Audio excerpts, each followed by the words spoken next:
Mengapa performa Paul Pogba lebih bagus saat perkuat Prancis ketimbang MU? Begini penjelasannya. Ex-gelandang Prancis Patrick Vieira mencoba menjelaskan alasan mengapa Paul Pogba kerap tampil lebih bagus di tim nasional ketimbang di klubnya Manchester United.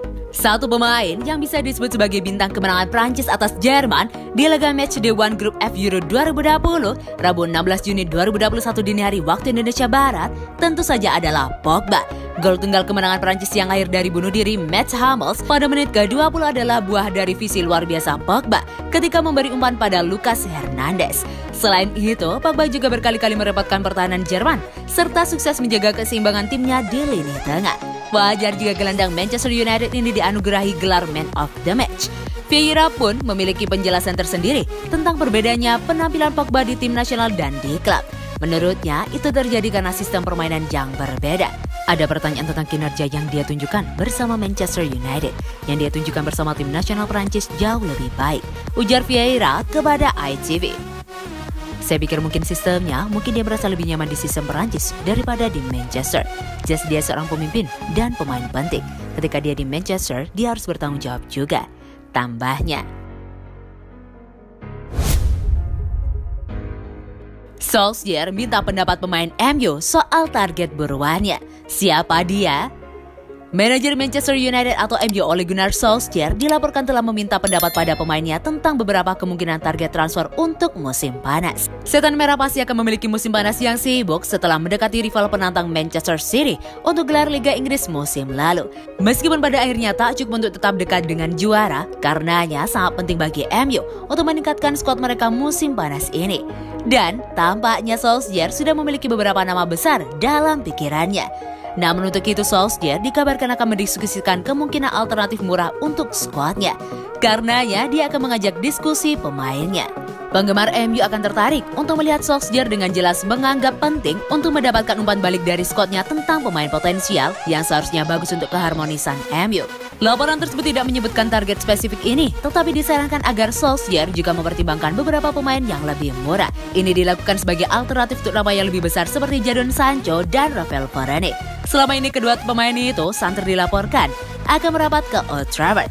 Namun sebelumnya MU dilaporkan dalam posisi kuat mengenai potensi kesepakatan transfer untuk Sancho dan Varane. Meskipun harga dua bintang target klub Liga Inggris ini diperkirakan akan menelan biaya total 140 juta pounds untuk Setan Merah. Manchester Evening News melaporkan posisi pemain sayap baru dan bek tengah anyar ini sangat jelas dibutuhkan di Old Trafford musim panas ini. Laporan tersebut menjelaskan bahwa Manchester United tidak pernah berada dalam posisi yang lebih baik untuk mengontrak Varane dari Real Madrid. Di sisi lain, kubu Sancho juga mengharapkan kepindahan ke klub raksasa Liga Inggris akan berhasil. Ini adalah berita transfer yang menarik dari sudut pandang United, dengan tambahan nama besar jelas diperlukan jelang musim depan jika tim Ole Gunnar Solskjaer ingin menutup jarak dengan Manchester City. Edinson Cavani pede Manchester United bakal berprestasi di musim 2021-2022. Sebuah asa diambungkan Edinson Cavani jelang digulirnya musim 2021-2022. Ia optimistis bahwa timnya Manchester United bisa meraih prestasi yang bagus di musim depan. Mulai musim lalu, Cavani resmi mencicipi kerasnya sepak bola Inggris. Ia bergabung dengan Manchester United dengan status free agent. Di musim perdananya, Cavani gagal mendapatkan satu pun trofi juara. United gagal di ajang Carabao Cup, FA Cup, dan Liga Eropa. Di Liga sendiri, performa MU cukup apik. Mereka berhasil menutup musim 2020-2021 dengan status runner-up EPL. Cavani mengakui bahwa ia cukup puas dengan musim perdananya di Manchester United. Ia masih penasaran, ingin berprestasi bersama Setan Merah sehingga ia memutuskan bertahan di Old Trafford. Setelah mengakhiri musim dengan baik bersama Manchester United, saya memutuskan untuk bertahan dan berjuang lagi bersama mereka untuk 1 tahun lagi, ujar Cavani kepada CGTN. Cavani menilai bahwa timnya sudah sangat dekat untuk mendapatkan trofi juara di musim 2020-2021. Ia yakin di tahun 2021-2022 ini, timnya akan tampil lebih baik dan memenangkan lebih banyak trofi juara. Saya rasa tim ini adalah tim yang bagus, dan itu membuat saya termotivasi untuk bertahan dan meraih trofi juara di klub ini, ujarnya.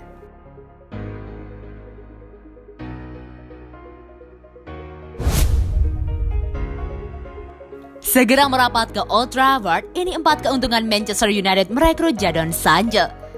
Tim besutan Ole Gunnar Solskjaer sedang mempersiapkan tawaran baru ke pemain muda didikan Manchester City tersebut setelah tawaran pembukaan mereka 67 juta pound sterling ditolak. Menurut jurnalis Italia Fabrizio Romano, Man United telah menghubungi kubu Sancho selama akhir pekan dan negosiasi dengan Dortmund akan berlanjut dalam beberapa hari mendatang. Romano mengklaim bahwa BVB menginginkan 95 juta euro atau setara dengan 81,5 juta pounds untuk pemain Inggris itu. Meskipun struktur pembayarannya tersebar di berbagai klausul dan dilakukan selama periode waktu tertentu. Sancho adalah target jangka panjang untuk Ole Gunnar Solskjaer di Old Trafford, tetapi bagaimana dia bisa masuk ke tim utama Manchester United? Berikut ini bola.com melihat 4 cara dia bisa masuk ke starting line up musim depan. Untuk biaya besar seperti itu, jelas Manchester United akan berusaha untuk mendapatkan hasil maksimal dari Sancho musim depan dan memberikan peran sayap kanan, posisi terbaiknya. Manchester United sering kesulitan menemukan keseimbangan dalam serangan, tetapi pemain berusia 21 tahun itu harus membantu mengatasi hal itu. Mengingat dia adalah pemain sayap tradisional yang suka berlari di pertahanan dan mengirim umpan silang ke dalam kotak penalti. Kedatangannya akan menambah ancaman ekstra di lini depan dengan umpan-umpannya ke kotak penalti, tidak hanya mengurangi tekanan pada Bruno Fernandes untuk menciptakan peluang, tetapi juga melayani dengan sempurna Edinson Cavani di udara. Meskipun Manchester United masih kekurangan spesialis sayap kanan alami, Solskjaer memiliki dua opsi menarik di posisi itu dengan Mason Greenwood dan Emmett menjadi dua pemain paling menjanjikan. Tidak seperti Sancho, mereka sama-sama menyukai peran inverted winger dan memilih melakukan cut inside ke dalam daripada menyerang byline seperti yang dilakukan di Dortmund. Mengingat bahwa siap opsi sayap kiri senior di klub cenderung lebih kuat kaki kanan, Sancho juga akan sesuai dengan ekspektasi saat ini di sayap yang berlawanan dan dapat mengubah posisi jika Marcus Rashford perlu istirahat. Sancho benar-benar menyelesaikan musim dengan membuat satu penampilan lebih banyak di sayap kiri daripada di sayap kanan. Jadi keserbagunaannya bisa menjadi aset berharga bagi Manchester United musim panas ini. Kelebihan yang dimiliki Jadon Sancho selain sama baiknya di sayap kiri maupun kanan, ia bisa memerankan peran gelandang sentral. Ini berguna saat Bruno Fernandes tak dimainkan dan tetap butuh motor serangan di belakang striker. Pemain internasional Inggris itu memulai musim lalu dalam peran lini tengah menyerang. Dan meskipun preferensinya tetap digunakan sebagai sayap, ia tetap menjadi pilihan efektif untuk bermain di peran lini tengah. Mungkin keuntungan terbesar dari Sancho adalah fakta bahwa ia akan cocok dengan keinginan Solskjaer untuk lini depan yang fluid. Dengan dia, dapat bertukar posisi menyerang tergantung pada keadaan pertandingan. Menempatkan dua striker bukan formasi yang sering digunakan Solskjaer lagi, tetapi United masih tetap menjadi ancaman nyata ketika mereka bersiap untuk menyerang lawan dengan kecepatan dalam serangan balik. Saat ini Cavani tidak perlu lagi menggunakan formasi seperti itu dalam squad sebagai titik serangan fokus utama. Tetapi dalam situasi tertentu pilihan terbaik mungkin masih menyerang lawan ketika lengah lewat skema counter attack. Sancho akan sangat cocok untuk salah satu dari dua peran menyerang dalam squad dan bisa bekerja sebagai false nine di belakang dua striker yang lebih dikenal atau bahkan mengadopsi salah satu posisi depan.